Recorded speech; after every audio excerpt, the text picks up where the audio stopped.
Selamat sejahtera saya ucapkan. Bersama anda, saya Taren.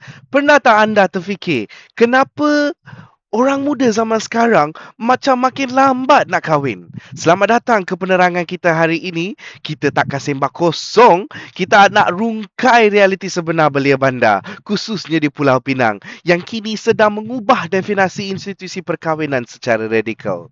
Benda ini bukan sekadar isu sengaja menolak tradisi tau, tetapi ini adalah satu anjakan paradigma yang sebenar yang didorong oleh tekanan ekonomi dan realiti sosial hari ini.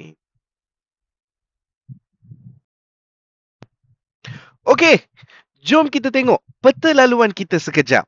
Kita akan mula dengan menilai dilema perkahwinan belia bandar. Kemudian, kita akan aplikasikan lensa sosiologi, Durkheim dan juga Miet. Melihat diskrepensi budaya, meneliti evolusi solidariti organik, pragmatisme ekonomi dan akhir sekali cadangan strategik inovasi sosial. Kita mulakan. Bandar, garis masa perkahwinan tradisional yang kita biasa dengar tu boleh dikatakan tak relevan sekarang. Generasi lama mungkin nampak kelewatan berkahwin ini sebagai satu krisis kemerosotan moral kan? Tapi realitinya, untuk golongan belia hari ini, anjakan ini sebenarnya satu langkah survival, satu keperluan pelindung dan adaptasi yang wajib untuk terus bertahan hidup kat bandar besar. Cuba perhatikan perbandingan yang ekstrim ini. Di satu sudut, kita ada jangkaan tradisional yang anggap perkahwinan ini macam satu fasa wajib. Satu struktur moral untuk semua orang. Tetapi di satu sudut realiti moden pula, belia, Gen Z dan milenial ada keutamaan yang jauh lebih mendesak. Bagi mereka, otonomi kewangan dan kebebasan peribadi itu adalah segala-galanya. Sekarang kita masuk ke bahagian kedua. Lensa sosiologi melalui perspektif Durkheim dan Miet. Bila bercakap tentang sosiologi, kita tak boleh lari dari Emil Durkheim. Durkheim ajar kita yang perkahwinan ini berfungsi sebagai satu fakta sosial. Bayangkan, ia macam satu kuasa luaran atau buku peraturan tak bertulis yang mengawal kita. Tujuannya untuk elakkan ekonomi, iaitu satu fasa huru-hara di mana masyarakat itu hilang arah kompas moral mereka. Tapi ahli antropologi Margaret Mead membawa satu pandangan berbeza yang sangat menarik.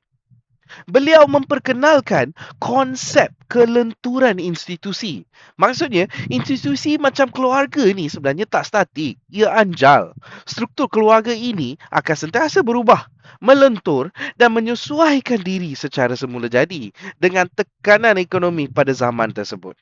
Dan untuk pastikan teori-teori ini bukan sekadar sembang kosong dari buku teks, mari kita kenali 5 anak muda sebenar dari Pulau Pinang.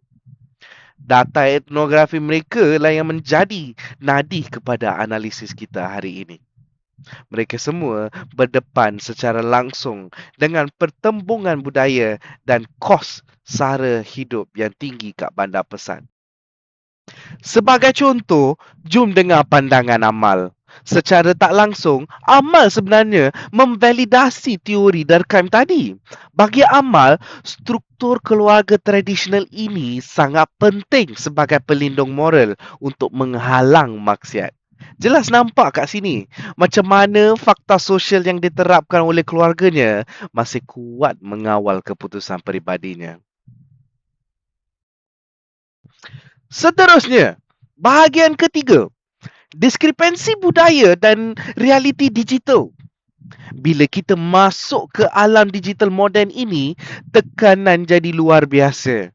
Bayangkan orang muda zaman sekarang terperangkap dalam satu period tekanan. Miat panggil situasi ini sebagai diskrepensi sosialisasi. Kat satu sisi, asyik diasah dengan soalan bila nak kahwin oleh keluarga. Kat sisi lain pula, hari-hari dihimpit kapitalisme digital dan gaya hidup flexing di media sosial yang sering kali langsung tak masuk akal. Yashwin, informan kita ada sebut satu benda yang memang betul-betul ngam dengan situasi sekarang. Katanya, bila tengok Instagram atau TikTok, perkahwinan tu dah macam satu barang luxury. Tekanan dia memang tak boleh bawa bincang. Budaya digital ini seolah-olah ubah perkahwinan tu jadi satu status material yang sangat membebankan. Ini bawa kita ke bahagian keempat. Evolusi solidariti organik moden. Salam sejahtera kepada doktor. Saya Pravin Alalaki Kumar. Terima kasih kepada Taran atas penerangan yang telah disampaikan sebentar tadi. Ini membawa kita ke bahagian 4, evolusi solidariti organik moden. Di sinilah berlakunya satu peralihan besar. Dulu, perkahwinan terikat dengan adat kaku yang Durkheim panggil solidariti mechanical. Tapi sekarang ia dah berevolusi jadi solidariti organik. Pasangan hari ini berfungsi macam rakan kongsi strategik. Mereka gabungkan duit untuk nak survive hidup kat bandar sambil bergantungan memberi sokongan kesihatan mental yang kritikal. Ia lebih organik dan pragmatik. Buktinya, tengok macam mana Zibin melihat hubungan. Dia cerita pasal tinggal dengan kawan baik dan konsep situationship yang makin dinormalisasikan. Inilah kelongkaran institusi yang Maid maksudkan tu. Orang muda masih nakkan penemanan emosi, tapi mereka tolak beban kontrak undang-undang yang rigid. Mereka tengah cipta ruang domestik alternatif yang mereka sendiri. Bahagian kelima, pragmatisme ekonomi penentu mutlak. Bila kita bincang semua ni, ada satu penentu mutlak yang mengawal dinamik ini. Ya, ekonomi.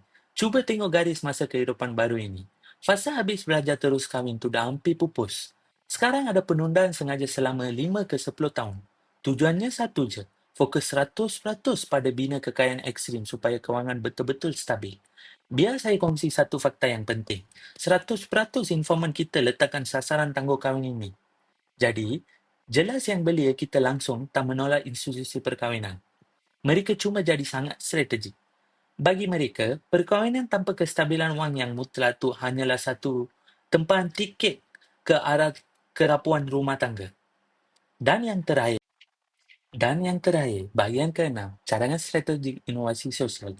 Memandangkan golongan muda sedang merangka semula peraturan kehidupan domestik ini, macam mana pasaran dan masyarakat nak sesuaikan diri? Kita perlukan inovasi. Keusahawan sosial perlu tampil dengan solusi. Contohnya, mencipta sistem data perak perkahwinan yang pintar dan mewujudkan hub-hub di kawasan bandar yang lebih inklusif untuk menyokong mereka. Ini antara solusi keusahawan sosial yang kita boleh buat, daripada AI untuk kaunseling sehinggalah membina hub kekitaan bandar. Melalui hub komentari macam ini, kita bukan saja selesaikan cabaran kestabilan hubungan, tapi lebih penting lagi, kita elakkan pandemik kesunyian di bandar. Itu adalah langkah proaktif untuk kita cantas ekonomi moden yang Durkheim dah lama bagi amaran tu. Pasaran juga mesti lebih kreatif. Daripada fokus jual pakej majlis perkahwinan sehari yang cecah puluhan ribu ringgit, industri boleh tukar strategi kepada pakej perayaan kitaran hayat. Raikan pencapaian komitmen jangka panjang atau pencapaian kekewangan bersama macam raikan pembelian rumah pertama. Konsep ini jauh lebih menepati keperluan solidariti organik moden belia kita. Akhir sekali, saya nak tinggalkan anda semua dengan satu persoalan besar. Adakah kita benar-benar bersedia untuk bina ekosistem sosial yang bantu keperluan belia kita ini? Atau kita cuma nak terus selesa menghakimi perubahan hidup mereka? Sama-sama kita fikirkan. Terima kasih kerana meluangkan masa bersama penerangan ini. Terima kasih.